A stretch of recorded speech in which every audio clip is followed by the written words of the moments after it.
எங்கே கிளம்பிட்டோன்னா வாவலி பொருட்காட்சிக்கு அங்கே போய் நிறைய செடி வாங்கணும். அதுதான் இன்னைக்குள்ள பிளான். இன்னைக்கு ஆக்சுவலி சண்டே, பயங்கர மழை காலையிலேருந்தே, ரொம்ப அழகான கிளைமேட் உள்ள ஒரு நாள். அதாவது குழித்துறையில் வாவலி பொருட்காட்சி அப்படின்ட்டு எல்லா வருஷமும் கன்னியாகுமரி மாவட்டத்தில் நடக்கும். ஸோ அதில் என்னன்னா மெயினாக நிறைய பிளான்ஸ் இருக்கும், ஃப்ரூட் ட்ரீஸ், நிறைய செடிகள் எல்லாம் எக்ஸிபிஷன் மாதிரி வச்சுருப்பாங்க.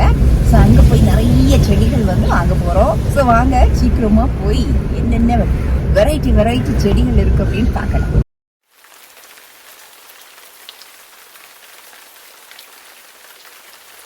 காரை பார்க் பண்ணிட்டோம்.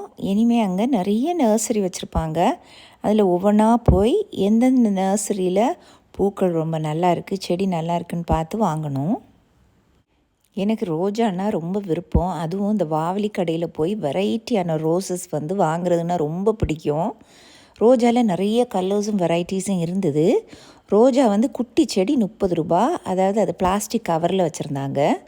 அதுக்கு மேலே உள்ள ப்ரைஸஸ் வந்து 80, 120, 150 அந்த மாதிரி இருந்துச்சு. நான் வந்து குட்டி செடிகள் வாங்கலை, ஏன்னா அதை கேர் பண்ணுறது ரொம்ப கஷ்டம். நான் 80 ரூபா சைஸ்லேயும், அப்புறம் 150, 200 ரூபா அந்த மாதிரி செடிகள் தான் வாங்கினேன். ரோஜா செடி வாங்கும்போது நல்லா கவனமாக பார்த்து வாங்கணும். மெயினாக அதோட பிரான்ச்சஸ் ஹெல்த்தியாக இருக்கா, அதில் நிறைய பட் இருக்கா அப்படின்னு பார்த்து தான் நீங்கள் செலக்ட் பண்ணணும். ஒரே ஒரு கம்பு மாதிரி நிற்கிற செடியை நீங்கள் வாங்கக்கூடாது, நிறைய தளிர் இருக்கிற மாதிரி பார்த்து செலக்ட் பண்ணணும். இங்கே எக்ஸிபிஷனுக்கு வர்ற ரோஜா செடி எல்லாமே வெளியூர்லேருந்து தான் வருது. மோஸ்ட்டாக பெங்களூர்லேருந்து தான் கொண்டு வராங்க. அதனால் ரோஜா செடியை வாங்கின அன்னைக்கே நீங்கள் கொண்டு போய் ரீபாட் பண்ணக்கூடாது. இந்த செடிகளை நம்ம வீட்டில் கொண்டு போய் ஒரு 15 நாள் அப்படியே வச்சுருக்கணும். அப்போ தான் நம்ம கிளைமேட்டுக்கு அது பழக்கப்படும். அதுக்கு அப்புறமா நீங்கள் வேறு மண்கலவை ப்ரிப்பேர் பண்ணி மாற்றி நடலாம். ஆக்சுவலி அன்னைக்கு பயங்கரமான மழை, அதனால கூட்டம் ரொம்ப கம்மியாக இருந்துச்சு. மழை இல்லைன்னா கூட்ட நெரிசல் தாங்கவே முடியாது. ஆனால் மழையில் செடி வாங்குறதெல்லாம் கொஞ்சம் சிரமமாக தான் இருந்துச்சு. நான் வந்து ஒரு கிராஃப்டட் நெல்லி மரம், அப்புறம் ஒரு அத்தி, அப்புறமா ஒரு ஆப்பிள் வந்து நம்ம ஊரில் வராது, பட் ஸ்டில் ரொம்ப ஆசை. நம்ம ஊரில் ஒரு காயாவது காய்க்காதே அப்படின்னு ஆசையாக வாங்கியிருக்கேன். வந்தால் வரட்டும் தான். அப்புறமா வால்நட் மரம் கூட நான் வாங்கிட்டு வந்தேன். ஃப்ரூட் ட்ரீஸில் இவ்வளோ தான் நான் வாங்கினது. 2 நர்சரியை சுற்றி பார்த்து ரோஜா செடி வாங்கிட்டு அப்புறமா பக்கத்து நர்சரியை சும்மா பார்க்கலாம் அப்படின்னு போனால் அங்கே நிறைய வெரைட்டியான கலர்ஃபுல் ரோசஸ் இருந்துச்சு. ஸோ அங்கேருந்த ஒரு 5-6 செடி நான் வாங்கிட்டு அப்புறமா வீட்டுக்கு கிளம்பலாம் அப்படின்னு யோசித்தோம்.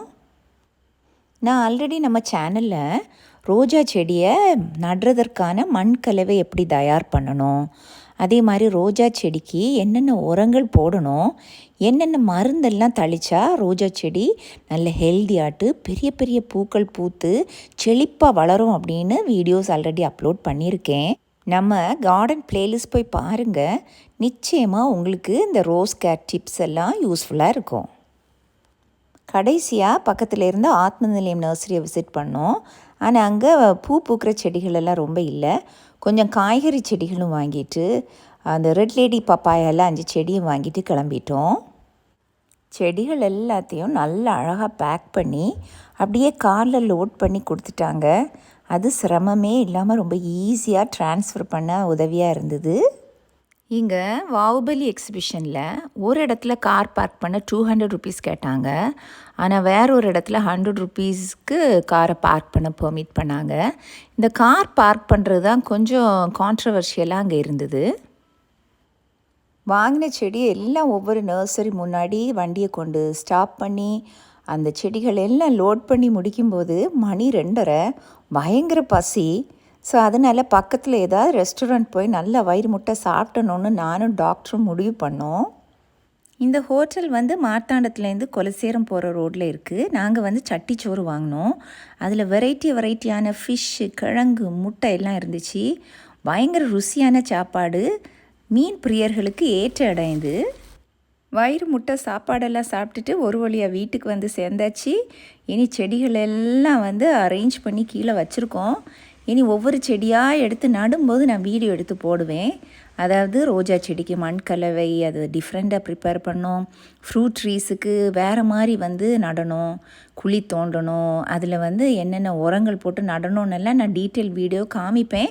ஏற்கனவே இது மாதிரி ஷாப்பிங் பண்ணி நான் நட்ட வீடியோஸ் எல்லாம் ஆல்ரெடி நிறைய விளாக்ஸ் அப்லோட் பண்ணியிருப்பேன். பாருங்கள், நிச்சயமாக உங்களுக்கு ஹெல்ப்ஃபுல்லாக இருக்கும். நம்ம வீடியோஸ் உங்களுக்கு பிடிச்சிருந்தா நம்ம சேனலை லைக் பண்ணுங்கள், கமெண்ட் பண்ணுங்கள், சப்ஸ்கிரைப் பண்ணுங்கள். அதே மாதிரி இன்னொரு பியூட்டிஃபுல்லான கார்டனிங் விளாகுடன் அடுத்த வாரம் நம்ம பார்க்கலாம். ஓகே, பாய்.